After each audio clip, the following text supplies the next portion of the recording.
Woohoo! Welcome, one and all, to our live stream, and welcome also to 2022. Woo! New year! Yes, we want you to smash your coding goals this year, which is why we have put together a special live stream all about setting and achieving your goals in 2022. Yes, super exciting. And in the next hour, we're going to hear from two self-taught developers who know what it takes to achieve success in tech and transform your career by learning web development. And they want to help you to do the same. And first up, we have Emma Wayne, who you probably know from Twitter. She decided to learn to code, I believe, after being unable to work during the pandemic. We'll hear a bit more about that in a minute. She was recently offered, I can't believe this, the very first tech job she applied and interviewed for. How incredible is that? Looking forward to hearing your story. Emma, thank you for joining us. Yeah, so that is an amazing story. I definitely want to hear a little bit more about that. But first, we have one other person waiting in the wings. I will now bring him up. Here he is. It's like we planned it. This is Micheal, our second guest for today. He is an experienced developer, also self-taught, who decided to switch careers from mechanical engineering. He was creating the pumps that put baked beans into cans. Yeah, before in 2017. Yes. He secured a job just 8 months after deciding to learn to code. So lots of exciting goss from both of you. Thank you for joining as well. Micheal, yeah. Everyone. Hello. Nice to meet you. Yes, Emma and Micheal, welcome. I want to rewind a little bit and talk about how it came to be that you decided to learn to code and what you were doing before that. So perhaps, Emma, you could tell us a bit about your journey into code, I guess. Yeah, okay. So for me, I kind of was thinking about reskilling and learning some digital skills for quite a while. I'd always had this little dream of being like a digital nomad, and I just didn't know where to begin really to start with. Like, I was like, I know I need to learn digital skills, but what do I do? And like, where do I go kind of thing. So I got talking to one of my friends, and he's a senior developer at AO. And he's always been encouraging me. He's like, you should try software development. And I'm like, oh, do you not need a degree for that? And like, it's going to involve so much studying, and like, you have to be super smart, into maths and everything else. And I mean, I do actually quite like maths, but anyway, I was just like, I had all of these sort of like doubts at first. And then obviously, like with the pandemic that hit, and I'm a speech therapist by trade, so obviously it just meant that we couldn't work. Yeah. I was furlough luckily I had furlough, to be fair, but so that kind of was a change for me, and I was like, right, let's get stuck in, let's sort of see what he suggests that I learn, and then just see if I like it or not, and then just go from there. So he actually recommended Codecademy.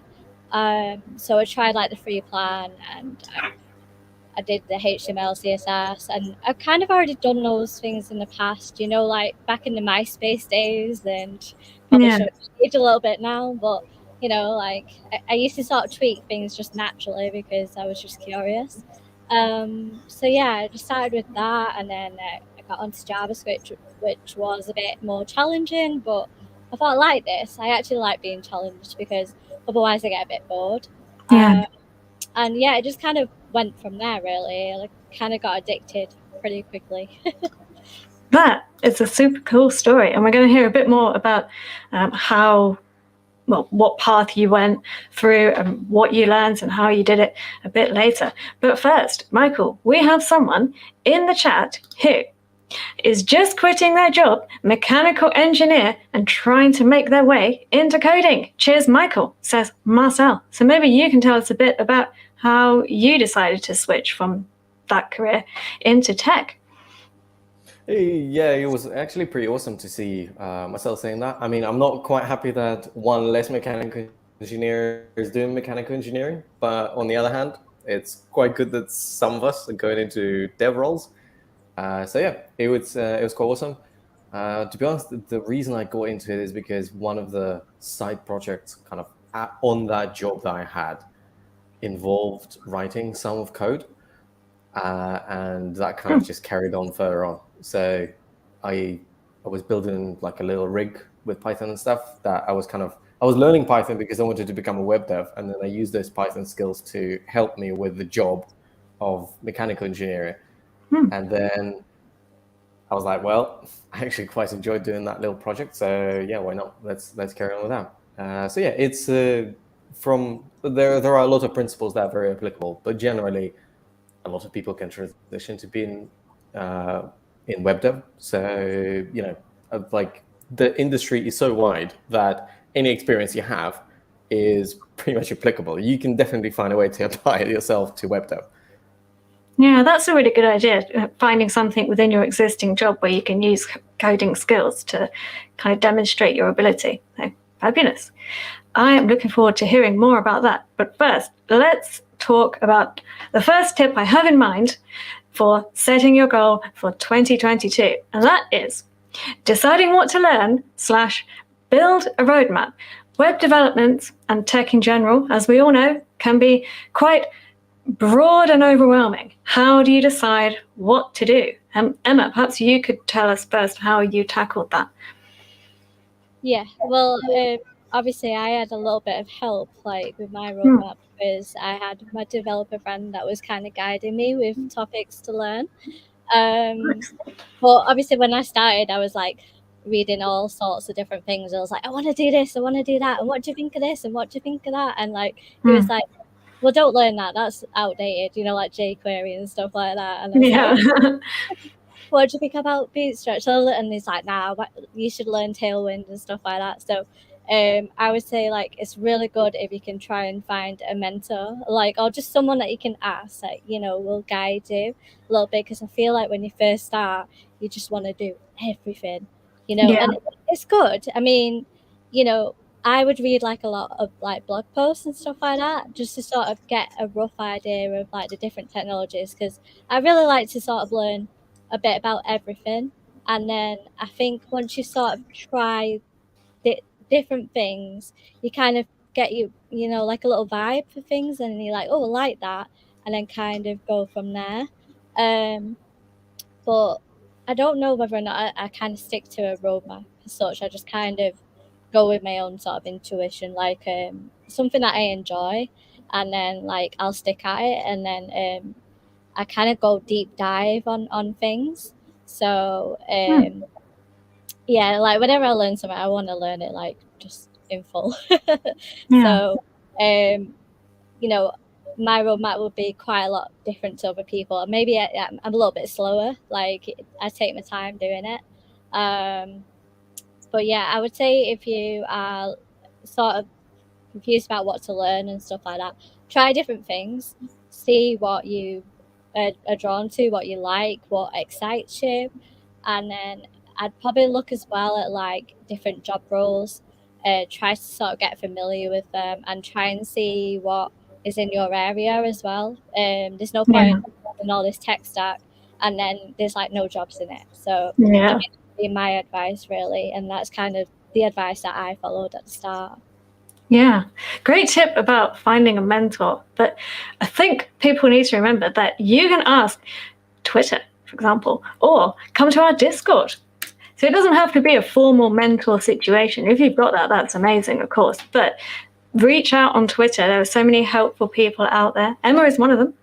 And just just say, should I bother learning X, Y, Z? And you'll get so many answers. They might be conflicting in parts, but I think you'll get a feel for what's popular, what's useful, and it will at least give you some kind of direction. So fantastic tip. Thank you, Emma. Micheal, how did you choose what to learn? And as a developer now, how do you continue to choose what to learn? Because it's not like this decision ends when you get a job, is it?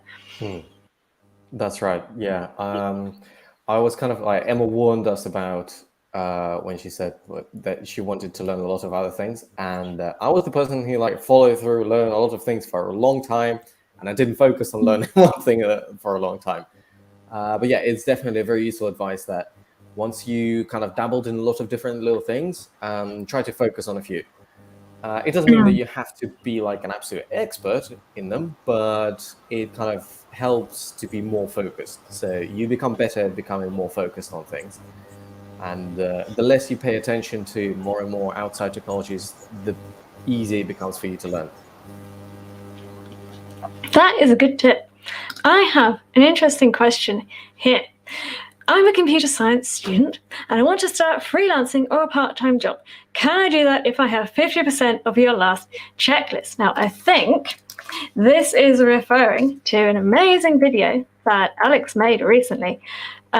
It's a checklist of tech you might want to learn before applying for jobs or in order to feel ready to become a junior.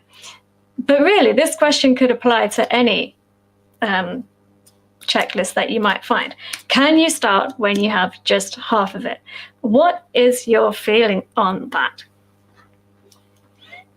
We'll go with you, Micheal, first. Well, that kind of depends. Which particular have you have. In my experience, I got away with a lot of things without knowing much CSS. So front-end development is a bit strange, where you can go really far with knowing very little about such a very keystone technology about front-end. But having said that, I would not advise anyone to follow what I've done or my path in that way. That is like, do not try to build front-end without knowing very little CSS. It's excruciatingly hard and painful. So yeah, definitely learn the basics, definitely learn the fundamentals, and then when you have that half done, definitely move on further. Like, I would say that it's better to have the basic HTML, CSS, JavaScript nailed before you have React. And to be fair, I would, like, looking back at myself, I tried to learn React before I knew JavaScript in any meaningful way, and I would definitely say do it the other way. So for sure. Yeah, perfect. Emma, I'm interested to hear at what point of your learning journey you decided to start applying for jobs. And do you think in hindsight that was the right point, or would you have done it a bit earlier perhaps? Or how did you know when to start? So for me, I kind of wouldn't sort of recommend what I've done really. So what happened with me was that I'd been coding on and off for a year, like teaching myself, and then I lost my job when I got COVID, and in that time I was like, right, there's quite a lot of boot camps that are going around in the UK, you know, just to sort of reskill. And I thought if I could get one of those places, that might help me a bit more, you know, with like sort of networking and just getting like companies to come and talk with us and stuff like that. Because I kind of, I don't know, I have these kind of doubts, and I have like, I'm a bit like a perfectionist, and I'm always like, oh, I'm not ready. Like, I have that all the time. Like, I'll sort of be super critical of myself. I'm not with anyone else. Like, I will literally support everyone and be like, yeah, go for it. But like with myself, I'm just not like that.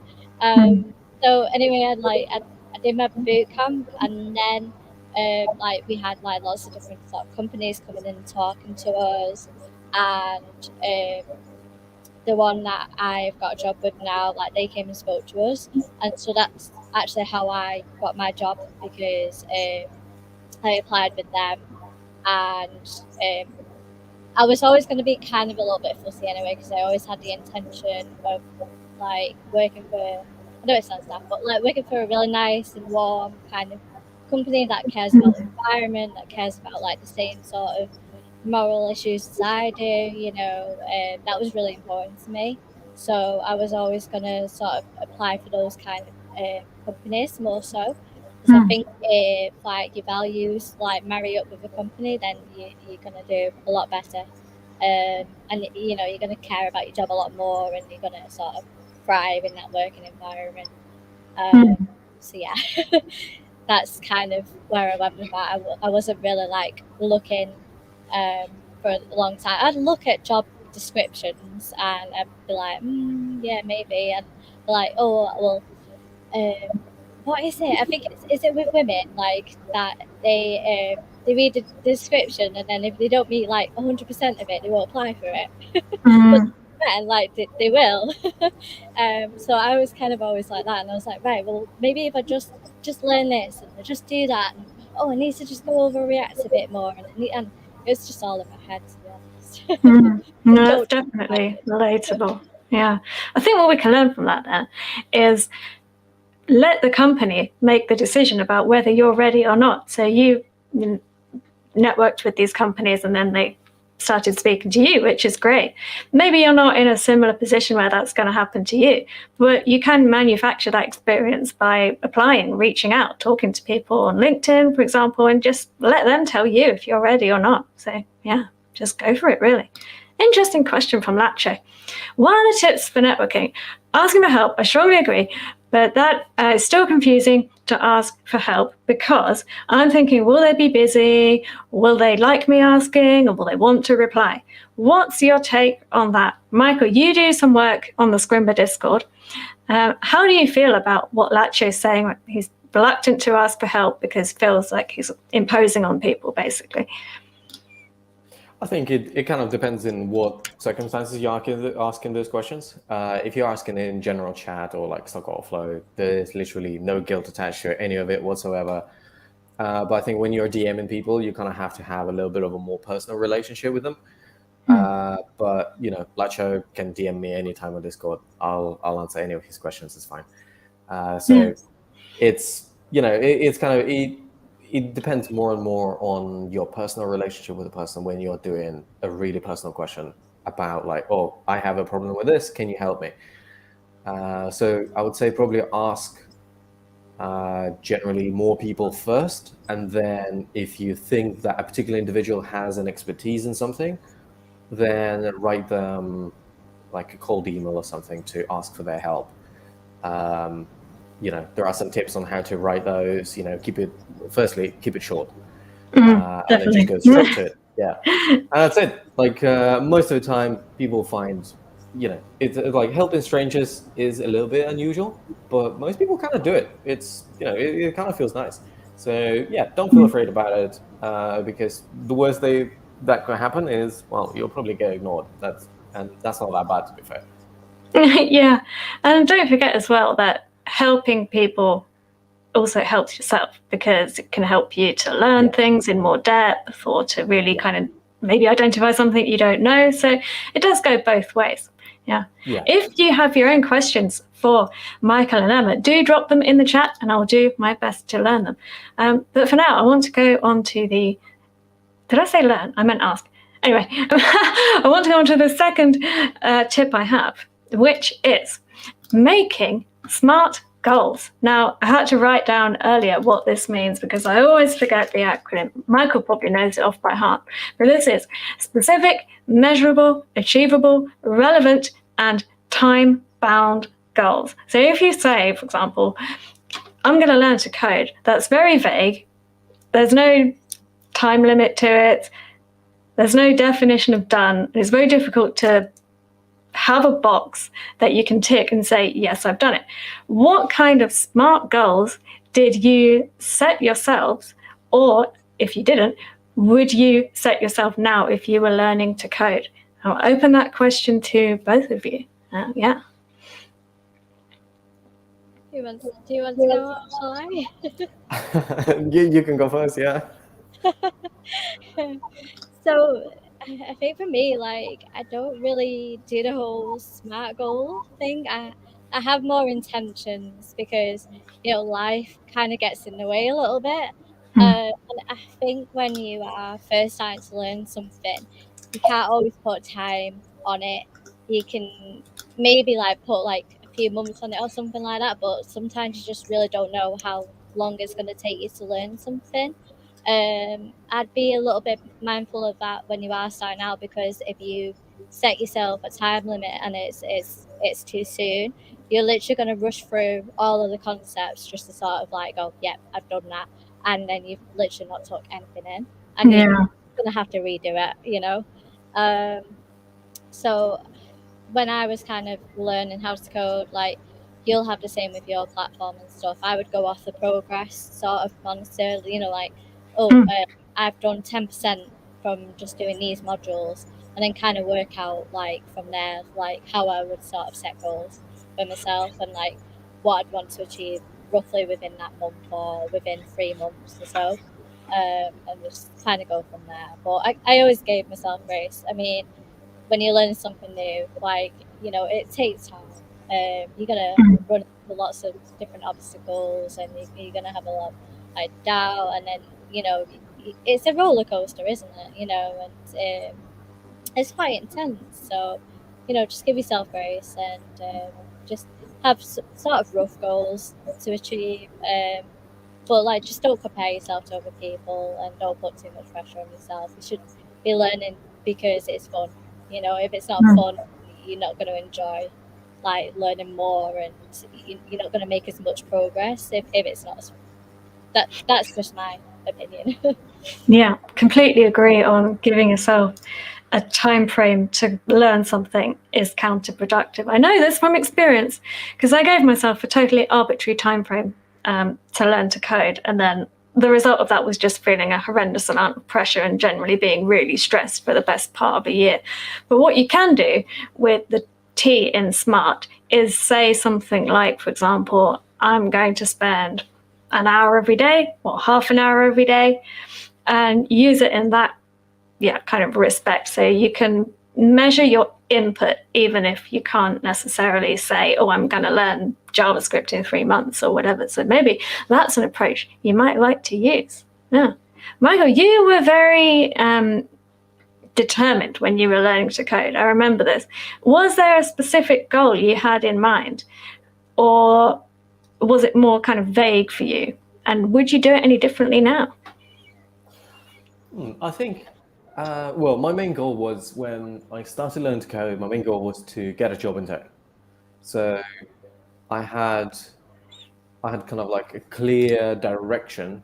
There's like, if it's on the job listing, it probably needs learning. And that's before I knew any better.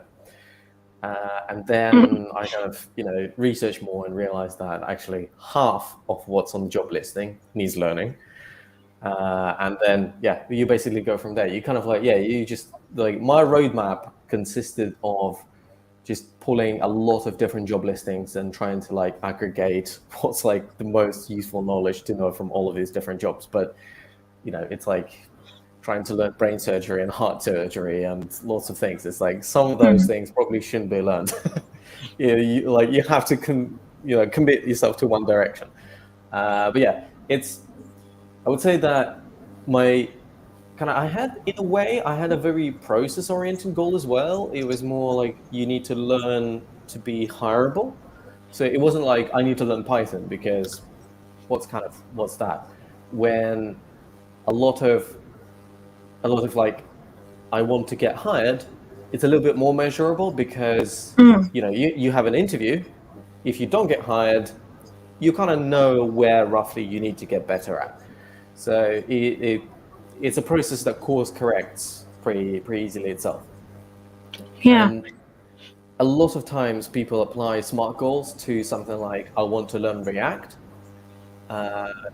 And it becomes a little bit trickier because it's harder to become specific or measurable or even time bound. Yeah. But I like to apply like the SMART acronym to the process, where it's like, I want to do something every day. So it defines the time. It is specific. Like, I want to, do this course every day for like 20 minutes. And then at the same time, it's easy to measure. It's highly specific. It's fairly achievable. It's relevant, because like if you do like a front end career path in Scrimba, or you like follow FreeCodeCamp or something, it kind of fulfills that. And I think that most of the time people have SMART to learn the technology, like use the SMART acronym, but I prefer to use SMART acronym to a process to achieve something. Yeah, I think that's a great point, especially as you said, your example of using it to talk about learning React. There's no definition of done with that. I mean, I spoke to Bob Zirell once, and even he said, I don't think I know everything about React. So, I mean, but with what you're saying of 20 minutes a day, for example, you can have a line of boxes on your wall and tick them off when you do it every day. And I think that's really important, and it's achievable, as you say. Just want to circle back a bit too. What you were saying about focusing on one thing at a time. So not brain surgery, heart surgery, toe surgery, and everything else, but rather narrowing your focus. A lot of people ask, how do you choose what to focus on? My question is, does it actually matter? What do you reckon, Micheal? I would say that it probably doesn't really, because if you kind of, I don't know, when people learn how to become front-end developers, they learn HTML, CSS, and JavaScript, and most people kind of delve into CSS, or they kind of go into towards JavaScript. And I would say it doesn't really matter. Either way, you would be highly useful in any team. Like if you're a JavaScript wizard, people would be very happy to have you on board. If you're a CSS wizard, trust me, you'll know how to work. So it's just there. So yeah, I would say like definitely try to think what you find more curious, what you find intellectually challenging, what you find, yeah, just like, you know, feel yourself like a kid, you know, like, you know, like you're in a park, but like what's there, what's here, and if it drags you somewhere, if it pulls you that piece of knowledge, then yeah, follow it. So focus on that thing and follow it through. But if you don't get any of the pull, then yeah, probably trying to spend 50-50 until you eventually feel the pull. It happens eventually at some point. For me personally, the pull was that I moved on to backend development. So, you know, it's like, yeah, you just follow it until it logically makes sense. And sometimes, yeah, sometimes it might take a couple of years, but that's fine. Yeah. On to a question from John. How did you motivate yourself to continue learning when you felt like you weren't making progress? Or how do you tackle imposter syndrome? So, Emma, I'd like to hear from you. How was your learning journey? Did you come across roadblocks like this? And if so, how did you tackle them? Oh, yeah. Just a couple of times I was just like, what on earth am I doing? What have I got myself into? Yeah. The hardest one for me was sort of like when you've done your tutorials and you've done like your online courses and things like that, and you're sort of trying to take stabilizers off a little bit, and you're like a bit wobbly now, and you're trying to like really think for yourself, and it's so hard.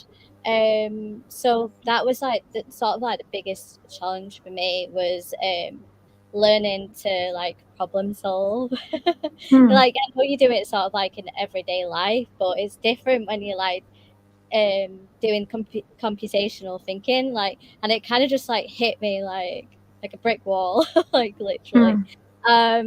So I kind of just took a step back and I just sort of reassessed everything, and you know, I just sort of let the emotions like flow, you know, like, and I don't sort of like put myself down for too long. I'll just be like, right, okay, that's a shock to the system, but that's something that we're going to work on.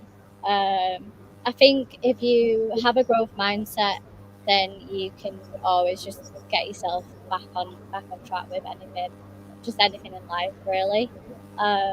So I think that's sort of like my biggest sort of takeaway is like, yes, you're going to find challenges, but you know, don't put yourself down. Like, it's all part of the learning process, and just remember, like, yeah, okay, I can't do that yet, but it's yet. You know, you will eventually be able to do that. And again, like if you are on Twitter or you're part of a Discord or anything like that, people are always feeling like this. This is some, you know, imposter syndrome is always going to be there.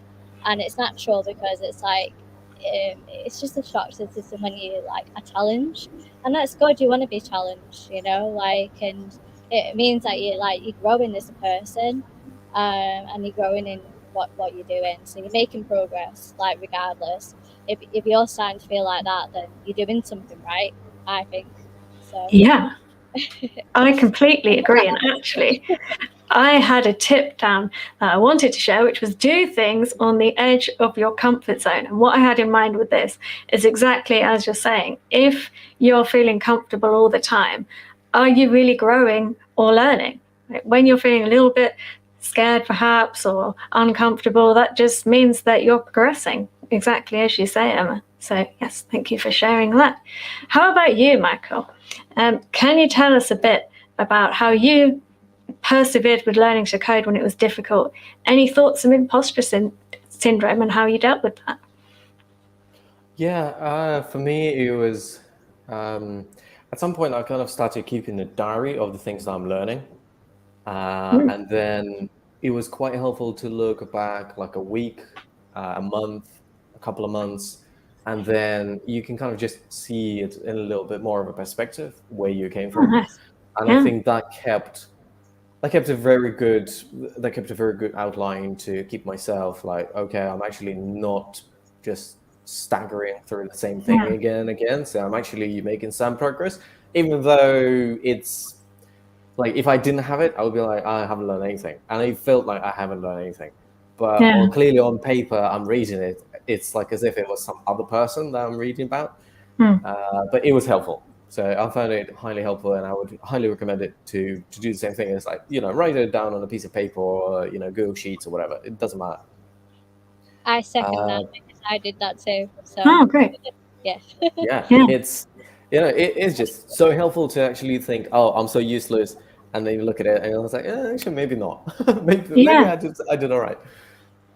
So yeah, just keep at that, and unfortunately, the feeling of ineptitude, I don't think it goes away because the further you go, the more challenging problems you get, and you always get that because you're always presented with a problem that you do not know the answer to yet. Yeah. And yet is a very, very nice word to add onto the end of sentences like that. Very good. And with the diary idea, you can have a physical diary, but maybe you can also turn it into a blog as well. So then that's a double whammy of keeping your own record, but also sharing it with other people and building up a bit of a presence. And you can also tie it into my next tip, which was create monthly, weekly, and daily goals. You might not want to go as granular as daily if you're not as obsessed with stationery as I am, but monthly and weekly, definitely. I think you can say this week I want to look at this course, this month I want to have done blah, blah, blah, and then you can tick it off. So that's another tip I have. Yeah. I want to talk a little bit about build. Yes, I want to share Emma's amazing site. Prepare to have your minds blown. Everyone, here it is in all its glory, but get a load of this. Yes, the best hover state I have ever seen. I'm so excited by this.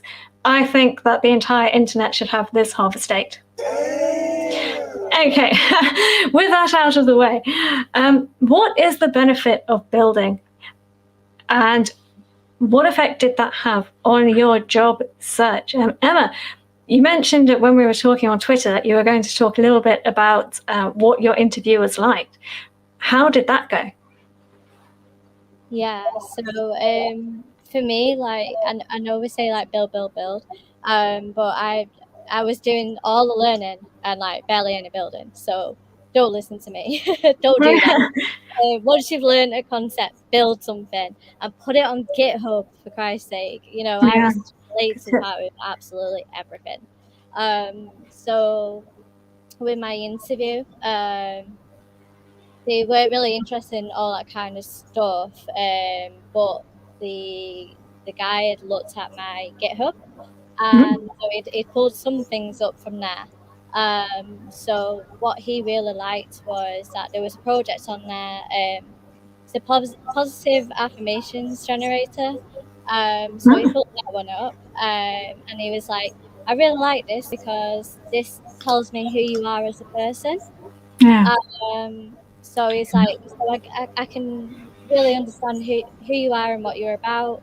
Um, and he saw some sort of coding challenges and stuff that I'd like just put on like from doing like the boot camp, you know. It's just simple things like fizzballs and things like that. So he was like, you know, I can see that you've done that, you've answered those kind of things. He said, so, you know, I'm not going to interview you on, I'm not going to actually ask you any technical questions because I can see it all on your GitHub. And I've got Java on there as well. And I recommend doing, you know, a OOP kind of language, even just sort of the basics because it does set you apart. And if you can get like a CRUD API on there, which is what I did, that can really help as well. So they were just little things, but I think if you can really sort of share your personality a bit more, like with whatever you do build, it can set you apart. And yeah, the coding challenges, you know, like you would do like just on a website, put it on GitHub, show that you can do it, you know. It's literally just sort of demonstrating, I think, more so than anything else. Just get it all up. And I really like this README you've got because, as you were saying, they can get an overview of who you are, what you're about, and it's really nice and eye-catching and a good intro to your GitHub as well. So yes, a lovely tip there. Eddie Jowd for that one. Perfect. Yeah, no, that's a really cool idea. Yeah, definitely.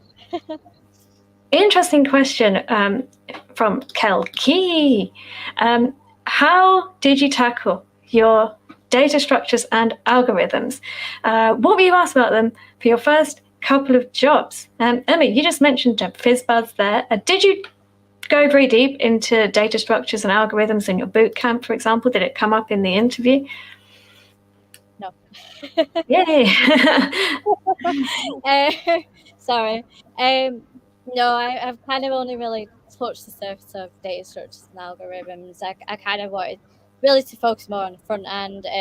My bootcamp was back end just to try and build those skills up a bit more for me, but it doesn't come easy to me. It's not so natural to me. I don't really have like a strong analytical mind. I have more of like a creative mind. So I'm more drawn to front end than I am doing the back end and data structures and stuff. But it is something that I really want to try and focus on and get a lot better. And I do try to do like the code katas and you know, the coding challenges and stuff like that here and there, just to try and strengthen my brain a little bit. But like I said, it doesn't really come natural to me. But I think it's just a really hard topic in general, though. Like when I speak to everyone that's done like computer science, they always say, "Oh, it's just like the worst module," you know, and it just takes time and just lots of practice. So yeah, I can't really give much advice there. Only that I'm in the same boat, and then you know I'll be learning it with you. If you want to set a challenge or anything like that, you need support. You know, I'm right there with you. Perfect. Yeah. Michael will be able to answer that was a lot better. Michael, what has your experience with data structures and algorithms been? Have you had them in interviews? Have you used them in jobs? Normally they're kind of used like as a pre-screen question. So it's like, here is this particular question, like, you know, invert a binary tree or something. And then that's kind of it. But usually you learn, like if you do a lot of interviews, you learn those, like the correct answers to these questions pretty quickly. And then, yeah, it's fairly straightforward to get through them. In the actual face-to-face interview, I think I had a couple of times, and that's it. I think UK is very easy on this kind of questions. It's like most people do not like them. Most people don't like asking them. So it's like if you're interviewing for Google or Amazon or something that are quite famous for asking these questions, then maybe, but the absolute majority of employees in the UK won't even bother with them. And I would say on the job, I think I had to apply once, and that's it. Like it was a tree structure that we had to use. It was quite useful. Like, well, most of the time, like a lot of like the fundamentals were like arrays, lists, and so on. Like, you know, dictionaries. You know, those those are fairly straightforward. But like the more obscure ones are a little bit less common. Like for example, B trees are used in databases, but you kind of, when you get to learn it, you just go like, oh, this data structure is good at this, and this is how I use it, and this is how I enable this particular usage in this case. That's it. It's really quickly. It's like 30 seconds, a little bit of pub trivia, and you're moving on. So because most of the algorithm and data structures heavy lifting is already done for you by the tools that you're using, it's useful to know about it in the broad strokes, but I don't know about the value of asking. Like, nobody's asking you about like black holes or like, how did the universe appear or something. Even though it's like, it's interesting and useful piece of knowledge, but it's going far too back to something that's applicable to you, to like, center a div on or like, how to send JSON in response to REST API or something. So yeah, it's most of the time people don't ask it. So I suppose maybe other countries have different approaches. Great news for us in the UK, at least. I have a question from Agashua. What are the chances for someone who's a college dropout or one without a college degree? Is the recruitment process a level playing field? Now, Michael, you have been on both sides of the recruitment table without a college degree, without a computer science degree, and also interviewing candidates that did and didn't have them. So what's your take on this? Again, I would say that it's highly specific to a country because I've never hired people in countries outside the UK. And obviously I haven't like interviewed remotely, but they were European countries. So most of the time, people do not really care that much about your degree. For a junior job, it's just it's kind of a proxy to tell whether you can learn.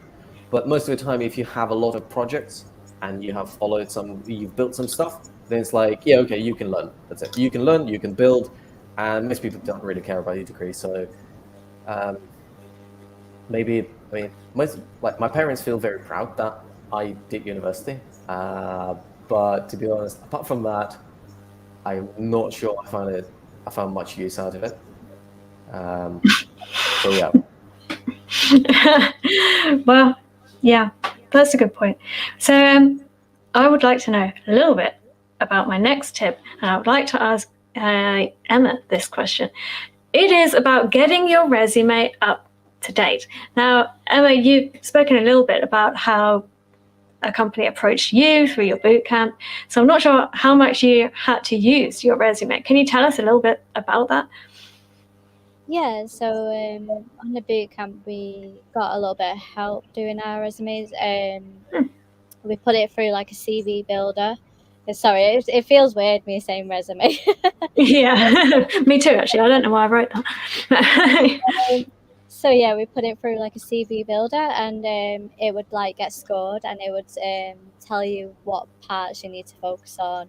Yeah, it was really useful actually. I think what the BCS, I think it's like an IT membership thing.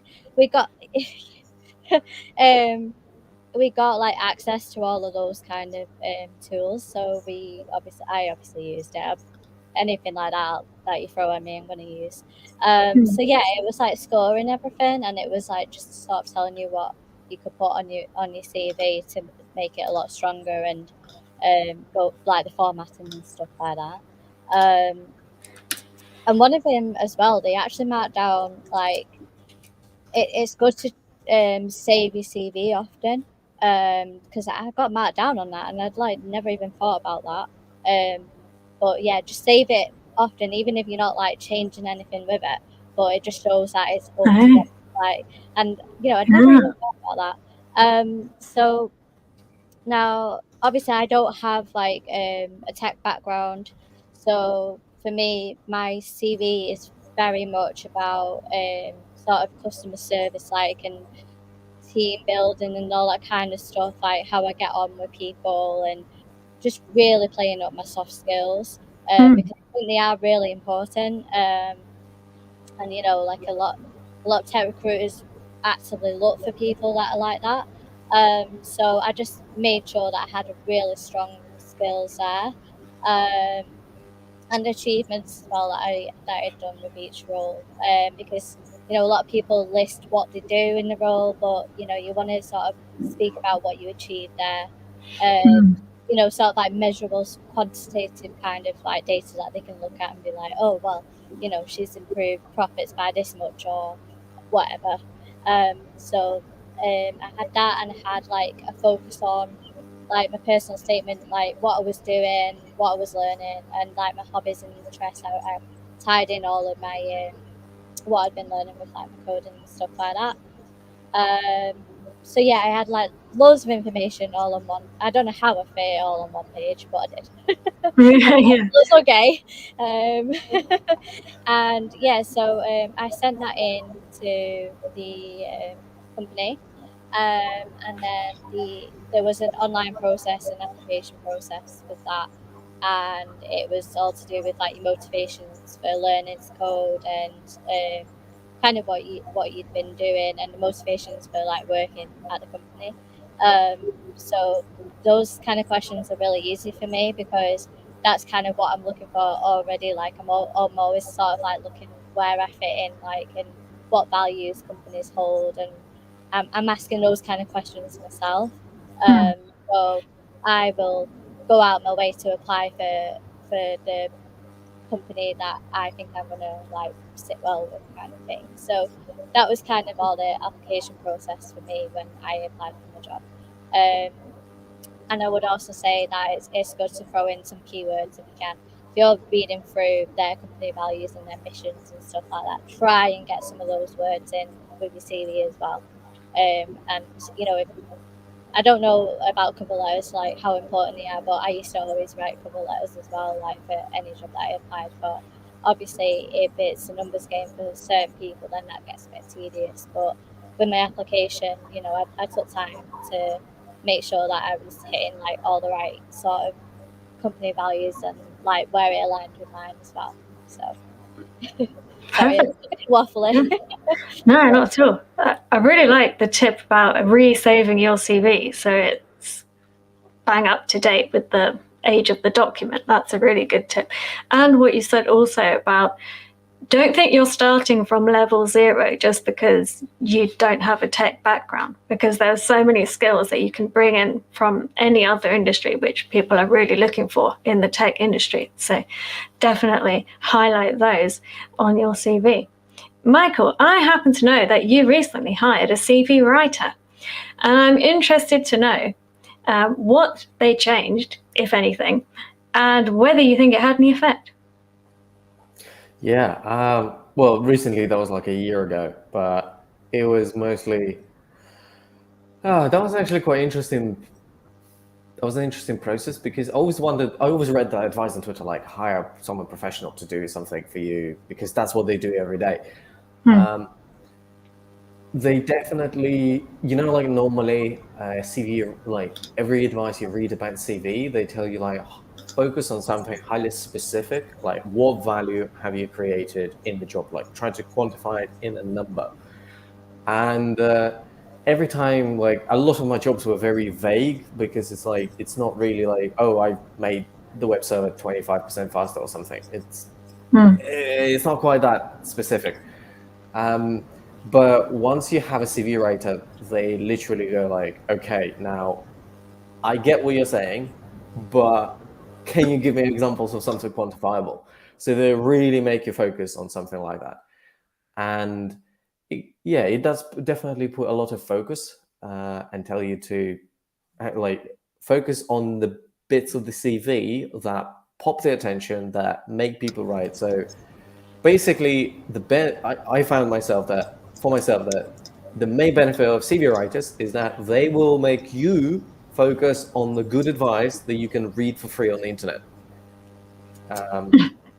It's like that's it. You literally pay them money, so they're like, no, okay, but follow this advice now. And you won't really move on forward because you give them information, they write it. And obviously, it's like it's typo free, it's well formatted, and the rest of it. but you can definitely do it yourself. But if you are the one who struggles with, like if you like cutting corners when you're doing something, hiring a CV writer might help you out with that. Yes. Alternatively, you can check out the previous live stream I did with tech recruiter Jermaine Jupiter. Lots of tips here, very similar to what you've both been saying, actually, on how to write a killer CV. And Rebecca asked, I'm moving to the UK this year. Any tips or sites for helping me convert a resume to a CV? We have a discussion about this occasionally at Scrim, but what actually is the difference between them? I don't think there really is one, but the tips we saw in Jermaine's live stream would definitely fly in the UK, so give that a watch, Rebecca, and anyone else wanting to optimize their CV. Most definitely. Perfect. I want to talk a little bit about this tip, the importance of the chill. This is a discussion which is going around on Twitter at the moment. It's the hustlers versus the work-life balance. I personally feel that chilling is as important as working, and I think we need to do both in order to achieve success in tech or in general. What do you reckon? And do feel free to be honest. You can disagree with me if you want, Michael. Yeah,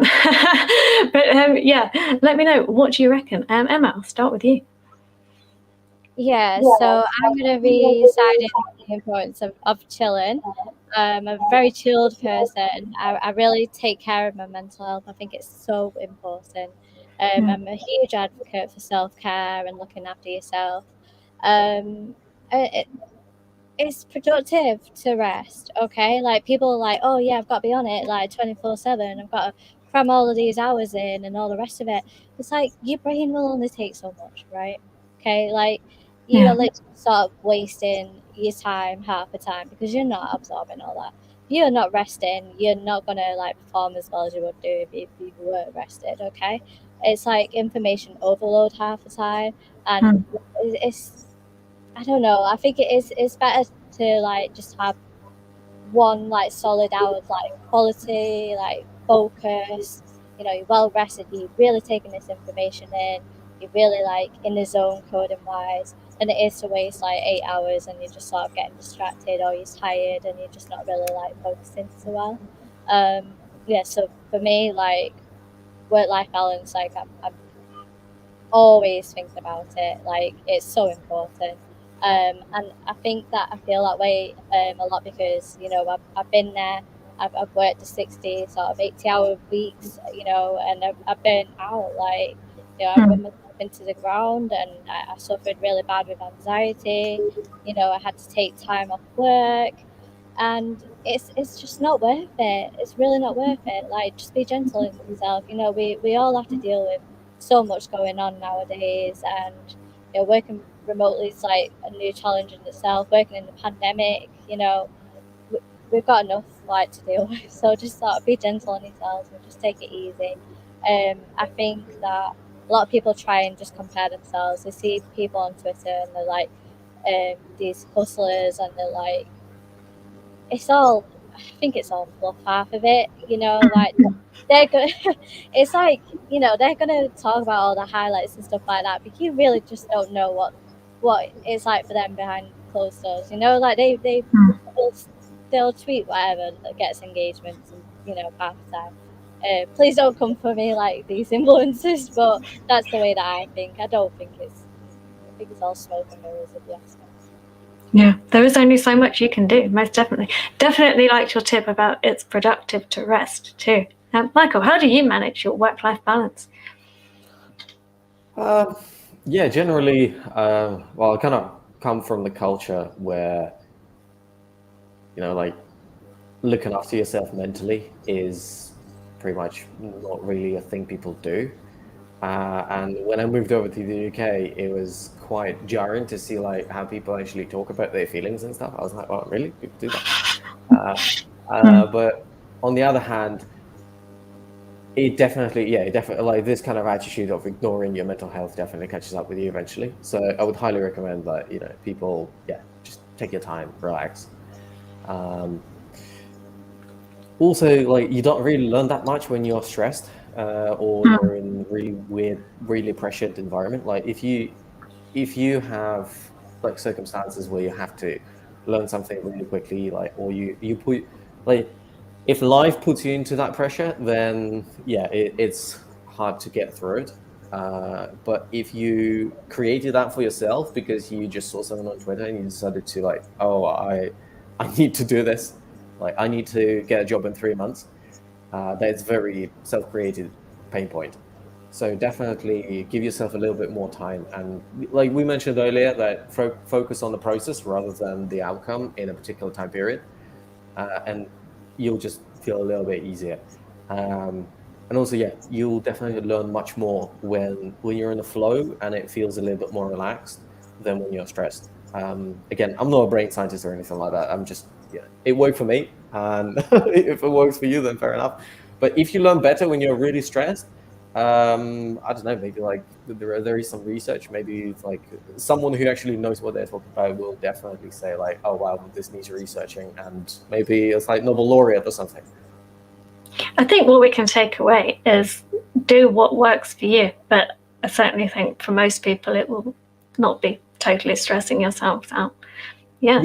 Yeah, exactly. It's like, I would say, I agree with Emma that a lot of the hustle culture on Twitter is definitely smokes and mirrors. But like we all met these like incredibly driven individuals who are like, they seem like they don't need any sleep or something. And they're very rare people. It's like, if you're one of those people, like, yeah, fair dues to you, like work until 3 a.m. in the morning and stuff. I'm personally not one of those. I need 8 hours of sleep, and I work best when I'm like, when I know what I'm doing, when I'm like relatively relaxed, and then yeah, I know what works for me, and I go for it. No judgment if you like to work super hard until late, but most people, in my experience, are not like that. Yeah. Arjun says it's definitely fluff. Lol. Yes. I'd like to finish off with a nice tip from Bob Cyril. I once included a section on my resume about the books I was currently reading, and it led to an interesting discussion for a position I ended up getting. Well, this is cool. So it could either be maybe tech or business books you're reading, but if it's fiction books, you're not obviously being careful about what you're reading, you can put those on there as well. Why not? You might have an interesting discussion, and it's a point of difference in your CV that might open some doors. Who knows? Maybe you're currently reading your future interviewer's favorite book. Wouldn't that be amazing? So yes, thank you for sharing that, Bob. Micheal, we'll be back on Friday. We'll be in the same room then. We will be coding this goal tracker on the topic of goals. So hopefully today's stream has helped you to set your goals for 2022. And on Friday, our stream will help you to track them, because as we talked about a bit earlier, it's important to track your progress. Yeah, so here we are, thumbs up, thinking deeply with our tracker ready to go. So looking forward to that. Micheal, yes, if you like this stream, please consider hitting this button here or wherever the subscribe button is on your screen, not this one. Although if you hit this one, no one will see it now, so that's a plus. Yes, and thank you very much, Emma and Micheal, for joining me. It was really interesting to hear your fabulous stories, and you shared lots of very useful insight. And it was great to finally meet you at last, Emma. Yes, thank you very much, both of you, for coming. And I will see everyone in the next stream. Bye. Thank you for having me. Thanks a lot, everyone. Bye. Bye.